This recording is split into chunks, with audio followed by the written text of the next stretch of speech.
নাহমাদুহু ওয়া নুসাল্লি আলা রাসূলিল কারীম আম্মা বা'দ আউযু বিল্লাহি মিনাশ শাইতানির রাজীম বিসমিল্লাহির রাহমানির রাহিম আসসালাতু ওয়াসসালামু আলা রাসূলিল্লাহ।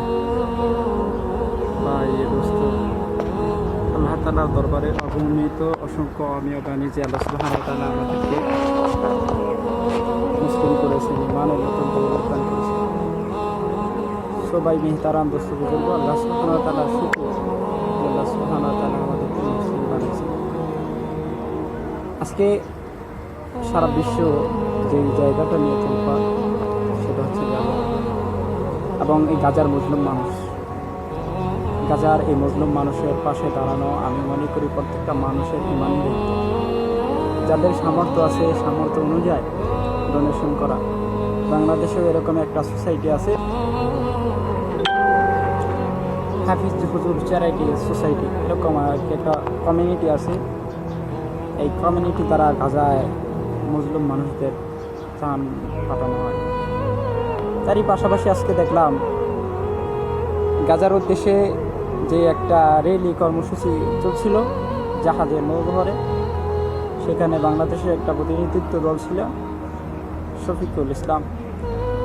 ওনার ফেসবুকের 8,000 মেবি এরকম ফলোয়ার আনফলো হয়ে গেছে। কেন?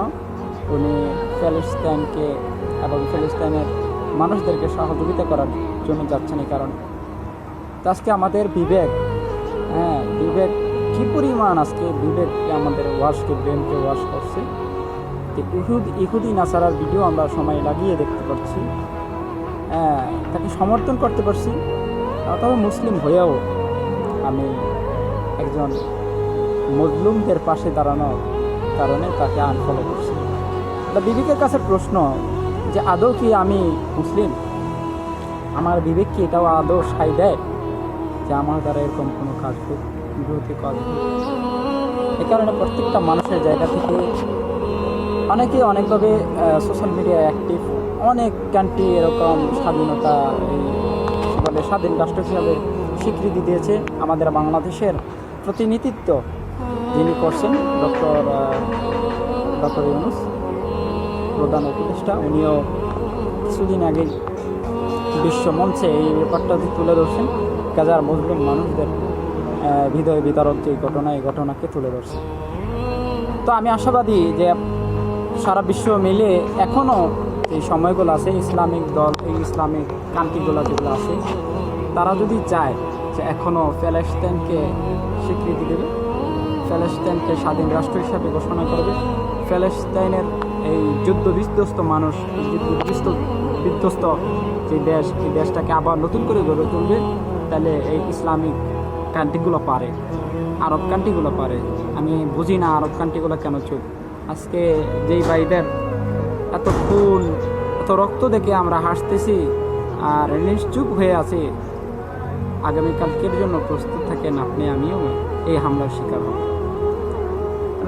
ওই প্যালেস্টাইনকে এই এত নির্যাতন নির্মমভাবে হত্যাযজ্ঞ চালাচ্ছে বেনিয়ামিন নেতানিয়াহু এবং ইসরায়েল। আর আমাদেরকে নিঃশেষ করার জন্য আমেরিকা, তারপরে ইন্ডিয়া, এরকম ইহুদি নাসারারা পেতে আছে। তো আপনাকে আমাকে নিঃশেষ করে দেবে, এটাই তাদের মূল পরিকল্পনা হচ্ছে মুসলিম। আমি কোন কান্ট্রির এটা দেখে লাভ নাই। কিছুদিন আগে স্লোগান হয় যে মুসলিম বাঁচাও ইন্ডিয়া, মুসলিম হটাও ইন্ডিয়া বাঁচাও। এটা আসলে কোনো সৃজনশীলতার পরিচয় হতে পারে না। তো একটা জিনিস সবসময় মনে রাখা, আর এটা ধারণ করা যে তথা মুসলিমদের বিপক্ষে সকল ইহুদি নাসারা, সকলেই। কিন্তু আজকে আমরা মুসলিম এক একজনকে এক একটা ফেরকায় লাগাই দিছে, এক একজনকে এক একটা দলে লাগাই দিছে। তো ইহুদি নাসারা সফল, তাদের মিশনে তারা সফল। এই কারণে আমাদেরকে ঐক্যবদ্ধ হতে হবে, গাজার এই মুসলিম মানুষদের পাশে দাঁড়াতে হবে। প্রত্যেকটা মানুষকে, প্রত্যেকটা সাইড থেকে, প্রত্যেকটা এরকম আমাদের এই কমিউনিটির যে সোসাইটি আছে, হাফিজ হুজুর চ্যারিটি সোসাইটি, এটার সাথে সামঞ্জস্য হয়ে ওলামায়ে কেরামদের তত্ত্বাবধানে আমরা এই গাজার মুসলিম মানুষদের পাশে দাঁড়াবো। আমার 1 টাকা, 2 টাকা, 100 টাকা, 1000 টাকা আপনি যত টাকাই দান করি না কেন এই গাজার মজলুম ভাইদের জন্য দান করেন। তাদের দুঃখ দুর্দশা দেখে আমার দিল মানতেছে না, এ কারণে আপনাদের সামনে এই ভিডিওটা নিয়ে আসা। বেশি বেশি ফলো করবেন এবং লাইক করবেন। আশাব্যঞ্জক হলে আমি আপনাদের সামনে প্রতিনিয়তই ভিডিও আপলোড করব ইনশাআল্লাহ। আসসালামু আলাইকুম ওয়া রাহমাতুল্লাহ।